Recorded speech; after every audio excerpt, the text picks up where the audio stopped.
Hello everybody, it's Claire back with another art journal video, and this is one where I am using an inspiration deck to get me started on my journal page. So this is one that Dina Wakley recommended in her subscriber videos, and it's one by Katie Daisy. It's called How to Be a Wildflower Deck, and it's got loads of beautiful illustrated cards in there, which are great as using as a prompt just to get started.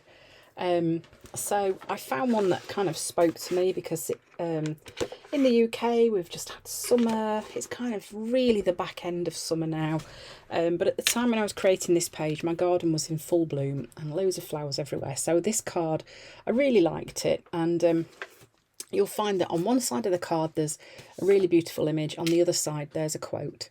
So I kind of went with the side with the images on and started off using sage and fir, and just did a bit of colour all over my page just to get started. There was no gesso or anything on my page either. And then I'm using this stencil from Dina Wakley with some of the fir, and just adding a little bit of the text stenciling onto my background. So this stencil is called Mantras. It's one of my favourite. You can see I've used it an awful lot. Yeah, it's really, I don't clean my stencils, as you can tell. Lots of people do, and there's nothing wrong with cleaning them, but I just can't be bothered. I don't know, it doesn't matter to me really. So then I decided that I would paint the cone flowers that are on this page.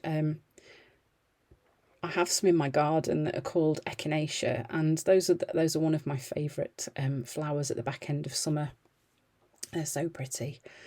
So I decided I'd have a go at painting these, and you can see I'm using permanent red violet light from Amsterdam Acrylic for my pink.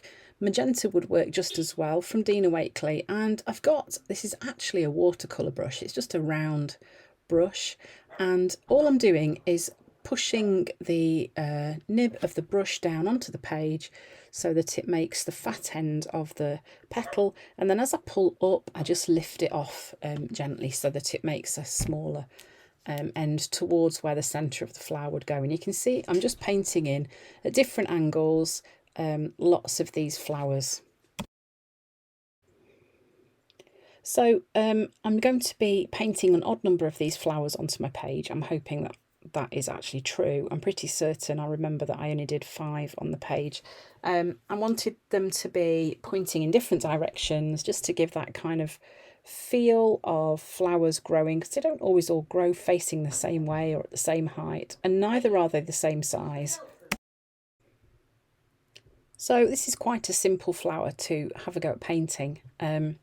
Not really that difficult, and you can see just doing that with kind of one stroke of my brush, and using a round brush, it's a really easy shape to achieve. So then I'm just grabbing some fuchsia and just mixing a little bit in with the pink just to make a slightly darker colour. Now it doesn't really show up very well on the video. I think that must be the way the light is, and I'm just adding some strokes of this darker colour onto my petals just to add a little bit of depth to some of them and make them look a little bit more 3D.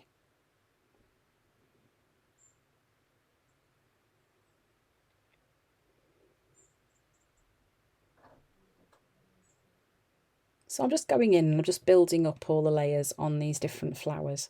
I do keep looking at the inspiration card as well, just to kind of keep using that as my reference.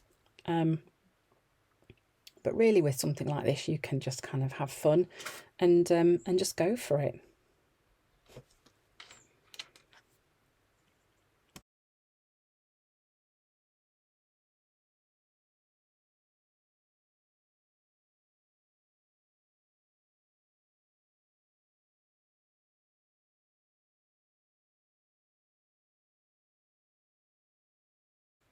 So next I'm using evergreen, and I'm just adding in the stalks of the flowers.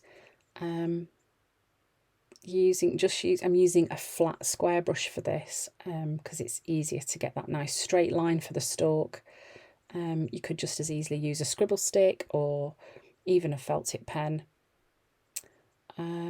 and then just adding the leaves on. So again, this shape of brush is really easy to do, these kind of leaf shapes. So far there isn't a great deal going on, but I wanted the flowers to be the focal point of this page. So next I'm going to add the cone part, the centre of the flower, and I'm starting off with using a lemon for this. So this is just like basically it's just like a triangle shape on the top of the flower, and the bottom of this centerpiece is going to be slightly rounded.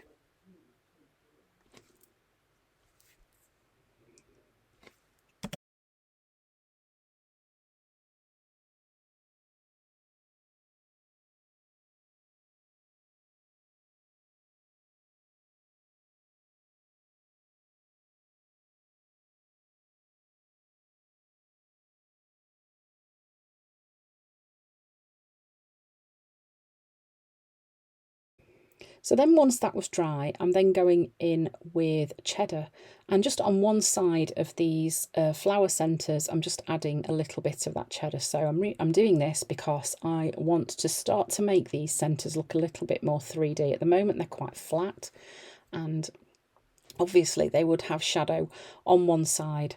So the side where the shadow is going to be is I'm going to be the same on all of the flowers, and I'm just going to add some of that colour, the darker colour, just onto that side of the centres of these flowers. So then I decided that the stalks on the flowers were not dark enough, so then I am going in with fur. I'm using the same brush I used before, and I'm just adding some areas of darker paint onto the leaves and the stalks, and I'm just kind of smudging them a little bit while the paint's wet with my finger, just to give them a bit more depth. And you can see that kind of really does work there on that one that I've just done on the right hand side. So these inspiration cards are a great way to kind of get started when you sit down and you think, I desperately want to do something in my journal. I really don't know. I just want to have a play. You can kind of search through and find something, like even just one image. So this card that I chose had so many different flowers on it, but there was one flower on there that I really liked, and I thought, oh gosh, yes, I'm going to do that. So it's a great way to kind of spark your inspiration and just make a start on playing in your journal. And sometimes that's all you need, is just a little play, just to have a bit of fun, and not worry too much about the outcome of what you're going to create at the end.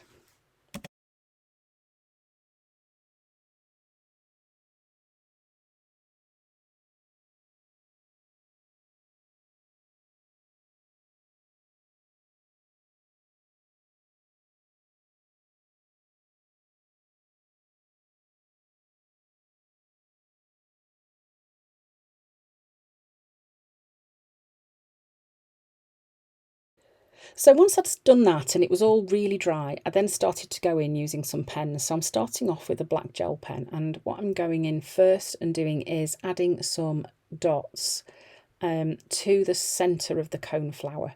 I'm going along underneath the bottom of the centre and adding some dark dots along there, and up the side where I've added the cheddar colour. So again, this is helping to make those a little bit more 3D. And then looking at the flower on the card, it had some sort of white marks on the petals. So I decided I would just go in and just add some loose lines on those petals too. And I just repeated this process for each of the flowers. So just adding the shadow, but using the dots to create that shadow. So if you want the shadow to be darker, place the dots tight together. If you want it to be sort of fading away, then just spread them out a little bit more and make less of the dots. I'm also using quite a small Posca pen there as well to help where I want the dots to be extra dark.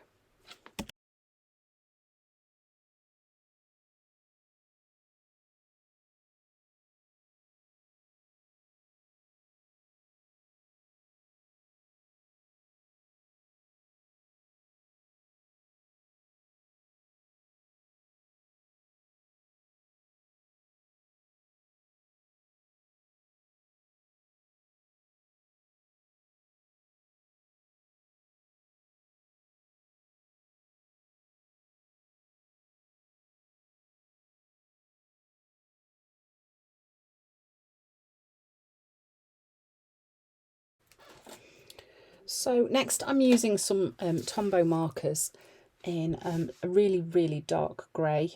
Actually, I think I started off with a lighter grey and decided it wasn't dark enough and went in with a slightly darker one. And so because I've added the shadow on the left-hand side of the centre of my flowers, I'm then going to add some shadow on the left-hand side of the petals as well. So all this is kind of working together to try and create a bit more depth on this page and just kind of bring these flowers to life a little bit more. Now, I know it might not all be completely technically correct, but for me it worked and I was quite happy with how it looked at the end. And I think that's one of the joys of playing in your art journal, is that it's for you to look at, really. So you don't need to get too hung up on whether something is absolutely technically correct, or whether you just like how it looks when you've finished.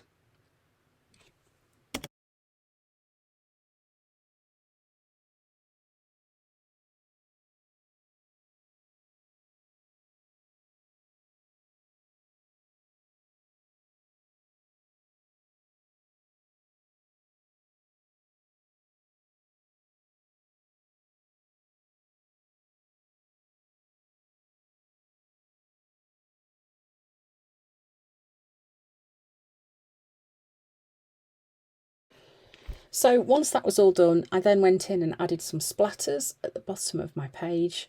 This is like a quick way of adding, I often do lots of dots at the bottom of my pages where to kind of ground my images and things, but this was, this kind of felt right to do this with this page, with it being like pretty flowers. I didn't want the dots to be too heavy, and using the splatters is a great way to create that kind of loose dotty effect. So this is a little stamp set that I got off eBay many years ago.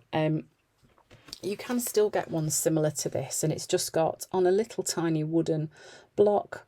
Each one has got a letter of the alphabet. So using some archival ink, I'm just stamping these onto some collage tissue paper. This is going to be my quote. I wanted my quote to be not really the focal point of the page. So that's why I decided to stamp it out using these tiny letters, so that the quote was there, but actually the focal point of the page was the images. It was the little flowers that I've painted. And so that's why I did it like this. You can see as well that I'm mixing up using capital letters and lowercase. I'm really sorry if this makes anyone uncomfortable. I was a primary school teacher before I had my family, and this is something that I'm not always very comfortable doing, but I like the way it looks. I kind of like the quirkiness of it. So I have to switch off my teacher head when I'm doing this and mixing up lowercase and capital letters, but I think it does look quite quirky and I quite like that. So using some gel medium, I am just, actually it's matte medium, still gel medium, but it's matte. I'm just sticking these in place once the ink was dry. It does dry very quickly on that collage tissue paper.